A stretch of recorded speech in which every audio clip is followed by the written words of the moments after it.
হযরতে মাইস ইবনে মালিক রাদিয়াল্লাহু তাআলা আনহু নবী করিম সাল্লাল্লাহু আলাইহি ওয়াসাল্লামের দরবারে এসে বললেন, ইয়া রাসূলুল্লাহ, ইয়া হাবিবাল্লাহ, নিশ্চয় আমি জানা করেছি আপনি আমাকে পবিত্র করুন। রাসূল সাল্লাল্লাহু আলাইহি ওয়াসাল্লাম কথা শুনে মুখ ফিরিয়ে নিলেন।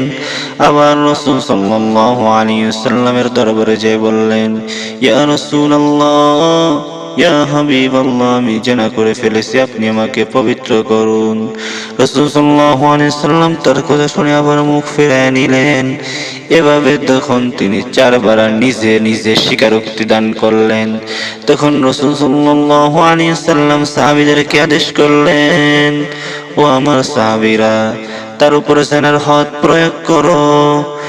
সাহাবায়ে কেরাম যখন একটা গর্ত খনন করলেন, গর্তের মধ্যে তাকে ফেলে পাথর দিয়ে তাকে নিক্ষেপ করে করে হত্যা করে ফেললেন। যখন তাকে রসম করতেছিল, এক সাহাবীর গায়ে তার রক্ত লাগার কারণে সাহাবীর মধ্যে একটা ঘৃণার ভাব সৃষ্টি হলো। রাসূল সাল্লাল্লাহু আলাইহি ওয়াসাল্লাম তাকে বললেন, ও আমার সাহাবী, শুনে রেখো, ও আমার সাহাবী, জেনে রেখো, মাইস ইবনে মালিক রাদিয়াল্লাহু তাআলা আনহু যে তওবা করেছে, যদি তার তওবাকে গোটা জাতির মধ্যে ভাগ করে দেওয়া হয়, তাহলে তার তওবাই যথেষ্ট হয়ে যাবে।